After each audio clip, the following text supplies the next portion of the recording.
Hey guys, Alex from 7th Hour Films back again with Black Clover. Last time around we had the Royal Knights selection test. I am apparently starting off a bit rough today on today's recordings. I am already losing it. The Magic Knights gathered to take the selection test, which was a team tournament, and we got various interesting teams, including Asta being teamed up with Mimosa and a guy named Xerx Lugner, although it may not be his actual name, because this seems to be a guy who, we know it is. We know that this is a guy who stole the name and the cloak of the actual Xerx Lugner, and he just seems to be a terrorist, but, we'll see how that works out. To me, he feels kind of more like the Joker, terrorist, but not like the organized, Eye of the Midnight Sun. He seems more just an agent of chaos, We also have Noelle teaming up with Yuno and someone from the green praying mantises, not the grain preying mantises. Oh God, that sounds horrible. But I don't want to think about that. Magna is teamed up with Sol on his team, and other teams that I can't remember. Oh, Finral. Finral is teamed up with Leopold and the laughing guy from Golden Dawn. So yeah, it's all very interesting teaming uppings. Yes, words. Yeah. And so we moved on into the first match, which is Asta's team versus a team of no names, but yeah, I guess we'll figure out who they are in this episode. But yeah, that is pretty much where we left off. Like always, the reaction is down in the description and the pinned comment for your viewing pleasure. So let's go ahead and jump right into this episode of Black Clover. Here we go.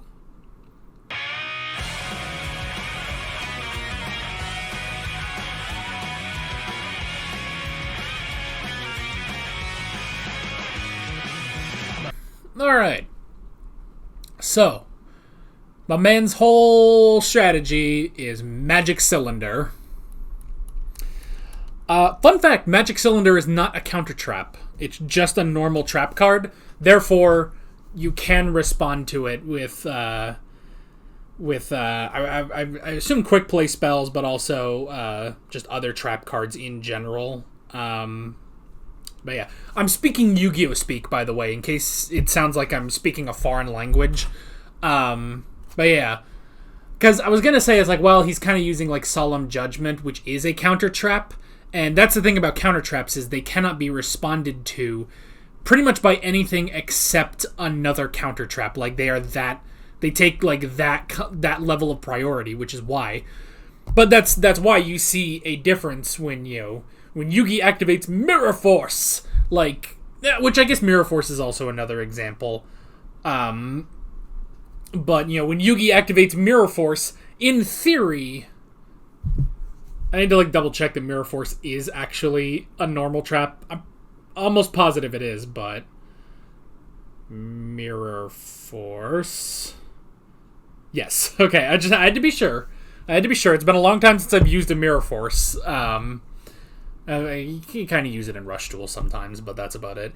But when Yugi activates Mirror Force or Magic Cylinder, you can respond to those with another card. Now, granted, a lot of cards, back in the day, there weren't a lot of cards that could deal with that. If you had, I guess, a Solemn Warning or a Solemn Strike, whichever one of those can negate trap cards, then that would work. But nowadays, there's plenty of Omni Negates. That you could go for that could just negate that. However, an Omni Negate could not negate a counter trap, basically. So, that's your lesson. That's your lesson in how to play Yu-Gi-Oh! At least I'm pretty sure an Omni Negate cannot deal with a counter trap. So, but it's still a trap card, so people don't really run those counter traps too often. So, man, that's kind of the thing too with. I guess kind of the reason I don't know if modern Omni Negates can deal with counter traps. I'm pretty sure they can't. I'm pretty sure the only thing that can deal with a counter trap is another counter trap.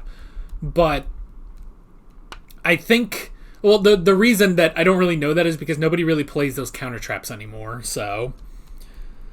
But people certainly play the Omni Negates, because it's just a counter trap on legs. Anywho, the point is, this guy's a dick, so... The point is, this guy is a dick, though I do understand how he's able to defeat, certain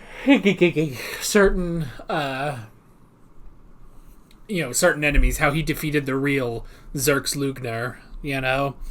He just literally just reflects damage back, so... You know what it reminds me of, actually? It reminds me of the third My Hero Academia movie, and this is a good point, actually. I know I always bring up My Hero Academia in a negative light, but this is in a good light. Because I believe that was the point of that villain, was it Flicked Turn, where he could, like, reflect stuff back, basically.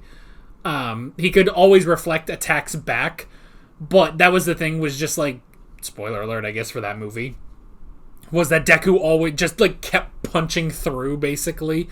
He just kept going and trying punching through until eventually he just broke the dude's quirk. So, I wonder if that might become the thing here. It's like, you know, once you get to a really friggin' powerful dude, you know, the vice captain of the Purple Orcas seems to be the strongest guy he's attacked so far. It makes you wonder, you know, I mean... There's obviously. There's any of the Magic Knight captains, although they're not participating in this tournament. And then obviously Julius and the Eye of the Midnight Sun and stuff like that. But I guess of this tournament, you know, Solid, maybe Alec Dora. I mean, I guess the big one would be Langris, because he's vice captain of Golden Dawn. And then I suppose, and... Maybe Noel, actually? If he, like, tried to reflect a full power Sea Dragon's roar from Noel, I don't know, he might not actually do too well. And of course there's the idea of, like, well, can he reflect anti-magic? I would assume not, because there's not a thing to reflect, you know? It's not like Asta's going to hit it and it's just gonna bounce the sword back in his face, I don't think. It's still magic that he's using, so it would break it, obviously. So, and I guess that's the thing, you know, they say that he has this magic, this counter trap magic has the property of ash. And I'm assuming that he has other attacks other than just the counter traps. But I don't know. I don't know. I'd be interesting to see. I feel like he's going to actually be pushed to his limit, you know? Like, these guys, they were nothing. They were nothing to him. But once they start getting into the higher tiers, I will be curious to see how much he actually struggles. Like, maybe we'll get some good teamwork. Maybe we're going to literally redeem this guy via teamwork, you know? It's going to be something where, like, he's about to get knocked out, and then Asta comes in and slices it and saves him, and he's like, why would you help me? You know, I'm such an asshole and stuff. And Asta's like, you are an asshole, but you're my teammate, and we're not going to lose. And he's like, all right, kid, let's do it. And then they go and they attack. I don't know. The other thing, and I mean, this literally is kind of the point, but it really takes away all the steam of the episode, and not like in a bad way, but it's just like, you know, we have this whole thing of Mimosa getting stronger and everything, and how well she does in this fight, but it's all completely overshadowed by his counter trap magic, you know? Which again is the point, that he literally just undoes all their work, basically, and just wins by himself, you know? Oh, I guess he does have to have actual offensive attacks, because he was able to destroy the crystal. So yeah. I don't know. I'll be curious to see where we go with this dude. But I guess we'll have to wait for round 2. But Mimosa's gotten stronger. And she's battle experienced. She's smart. She's sweet. She's cute. It's just like, all right, is this it? Is this where I'm going to be converted? You know? 74 episodes. 74 episodes. I mean, not every single episode you guys have been telling me, but you guys have been telling me pretty much since she's been introduced that Mimosa is best girl. Is this where I'm converted? You know? Because, I mean, I've like, look, it's almost like a sunk cost fallacy. Even though I'm not really losing at all, it's just like, look, I have put so much into Noelle already, you know? It's like, I don't know that I can, on principle, change my best girl answer, but Mimosa's up there. Mimosa is certainly up there, you know? Unfortunately, I don't even know if Mimosa has been in, like, the top 3 recently. Like, she needs to, like, climb back up. Even if she doesn't replace Noelle at the top, like, she needs to climb back up just because we haven't focused on her that much, you know? Like, I would probably put Vanessa at number 2 best girl, you know? And then number 3... Kahono, I guess. Yeah, probably Kahono. And then maybe, like... like good fauna. I might put good fauna at number 4, and then it's just like, so it's like we need more Mimosa just to get her back up to like number 2, you know? So I don't know. But interesting stuff. I mean, hey, there was teamwork in technically. He's definitely the Charizard. Like before Charizard got better at the tail end of the Orange Islands, like you guys, maybe you know what I'm talking about. I don't know. You guys probably haven't watched. If you did watch Pokemon, you probably watched it 20 years ago, which kind of same. I've only been rewatching it recently, but that was the whole thing with Charizard, was that he, as soon as he evolved, he was just shit. You know, powerful, but never listened to Ash until like the tail end of the Orange Islands, and that's kind of what I'm getting from Zerks. So. But it might not be too many episodes for that, because, I mean, again, we only have so many... I don't know. We only have so many episodes left of this arc. But, although, I don't know. Didn't I say, like, it would probably only go to, like, 78, 79? But judging by the titles, it seems like we're going further. Although, what is this? Episode 82... Petite Clover, the Nightmarish Charmy SP. Is there another special episode I gotta watch? Oh boy.